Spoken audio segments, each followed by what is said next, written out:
Hello, everyone, and welcome to the case response for Dove, Evolution of a Brand from Group A. Just to go over a quick agenda of what we'll be covering today in our case response. First, doing a team introduction. I'm John D, and I'll be accompanied by David B and David G presenting today. Seraphin B, Reagan C, Angela D, Ken J, and Augie W were all key contributors to put the information together. What we're going to cover here is thoughts about the case analysis and the recommendations and what our thoughts are behind it, financial projections and considerations, and also expanding opportunities and strategies going forward. So let's go into the recommendations year by year, what was proposed. So 2020 recommendations, there were three things that the group gave to us on their case analysis. The first one was reincorporating product focuses into marketing. And we didn't think that this was the best idea, knowing where the Real Beauty brand was. We differed from this, thinking that this isn't basically a brand-specific company. We're looking more of a brand development. The idea of Real Beauty, it talks more about what it does, not what it is. So being brand-specific, we didn't feel was necessarily the best angle to take. The other thing here was develop a children's line with teen and pre-teenagers. We did agree with this. And the reason being is the partnership with Girl Scout of America and the program on Cartoon Network. We thought it would be great to leverage that current relationship, but of course, how? And how can we do it? What would the cost be? And then the third thing for 2020 was establish a spokesperson that aligned with the Real Beauty campaign. We differed from this. This is basically based upon the budget that was put aside for marketing and also for a spokesperson of $225 million. And we thought it wasn't specific based upon one person or a spokesperson, since the Real Beauty brand was for every person. In 2021, there are two ideas that they came across, was shifting into a men's line to include similar messaging. We differed from this, and this was really based upon the current news that came out from Dove. Having their current paternity pledge, we thought was a great way to jump into this now in 2019 and also going into next year, especially because less than 20% of men are currently offered paid paternity leave. And we also thought if we're adding this in, it would have to have an increased advertising budget, and the proposed budget from the team was going down in 2021 from 225 million to 215, so we thought that would have to be increased, so we differed from that. And also focus on marketing couples. We did agree on that. You know, one of the big statistics that we found was 66% of women are doing the shopping. So giving the women an idea of how they can shop for their couple, for their spouse, we all thought was a great idea to move forward with that. And then, of course, the 2022 recommendations of focusing on emerging markets, China, Japan, and India. We agree with that. We thought more focus on the Real Beauty campaign in these emerging market countries were a great idea. But the thing is, we have to do a little more research on this. Focus on the characteristics of each market and each segment, and find out what defines beauty and understanding how each market thinks. The example that the case analysis team brought up about Chinese women having lower self-esteem was a great example of how we can utilize different thoughts per market to have more brand development in these markets. Thank you, John. Now we can move into some of the financial considerations for this case. Overall, though, this case didn't have too much structure around budgets or financial targets that stakeholders or the executive suite were focused on. But as John was just discussing, there were some strategies that we aligned with that, and also some that we didn't necessarily align with. And part of that is that the financial component also needs to support that. So we're going to step into some data that shows the current landscape that we've just been through over the past 10 years as a company, and also some considerations for going forward, what we need to do from an SG&A and marketing spend, and the impact it will have on revenue. So looking at 10-year historical data, so 2009 to 2019, there was a revenue CAGR in the industry of 5.7%. Unilever's was just 2.5%.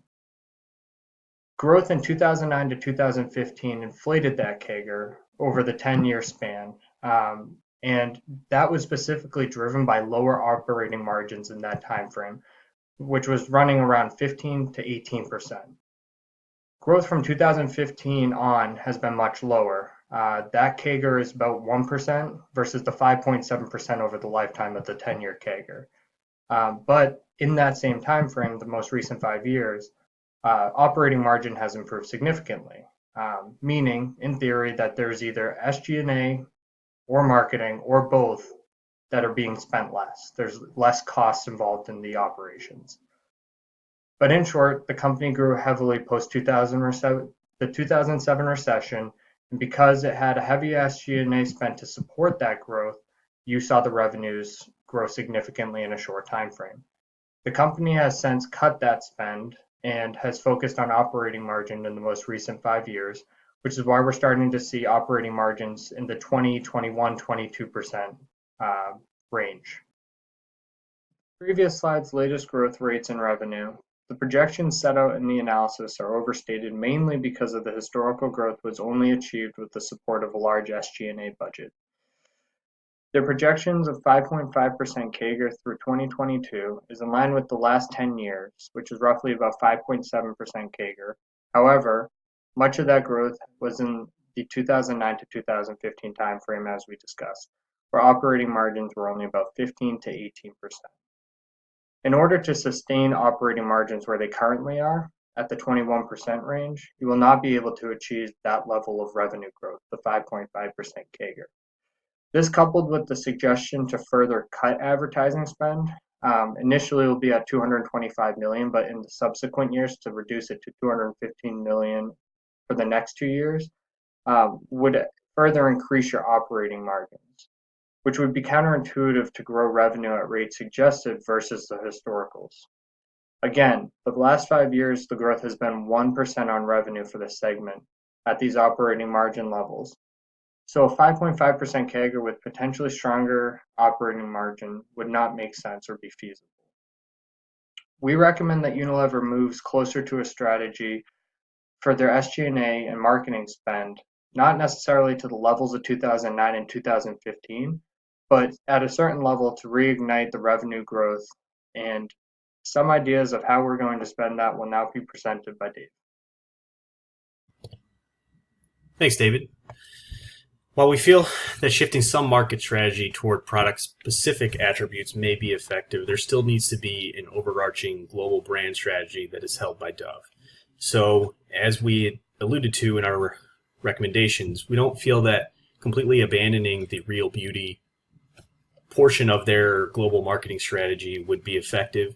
I think you have to keep that intact while you then go ahead and funnel down your specific marketing strategy to the products and focus on their attributes at that level. So instead of completely abandoning the whole brand strategy that they've built over the years in using real people, I think you can continue to do that on a broad scope, but for the individual products, you should focus on their particular attributes. So with that said, one of the things you have to consider is how do you do that? How can Dove maintain the Real Beauty campaign going forward? And I think, in 2020, our proposed ad campaign would be something we call I Am Dove. This is basically to cover Dove as a brand, and then you could play into individual targeted products with the individual face that you would use, but essentially the commercial or the ad campaign would run various faces of different genders and nationalities, and basically each one of them saying, I am Dove. So a young lady would say, I am Dove, a young man, an older woman, a younger woman, African-American, Indian, white, whoever it may be. All of those people would be cycled through on the commercial, all saying that I am Dove, because even though everyone has different skin type, we all have the same kind of attributes that we want, and that is to look as good as possible. Not necessarily as good as you might see like in a movie theater, a big star in a movie would look, but more like what you would see if you're just driving down the street and you say, oh, that person is got beautiful skin.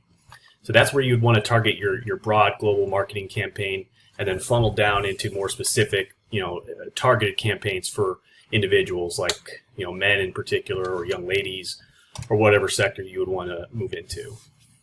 And then moving forward into 2021, you'd want to piggyback a little bit off the hype that was driven by the Dove push for paternity. You don't necessarily need to wait till 2021. I think you could probably start this right off the bat and just kind of have it build up into the next year's marketing budget, since it will cost a little bit more.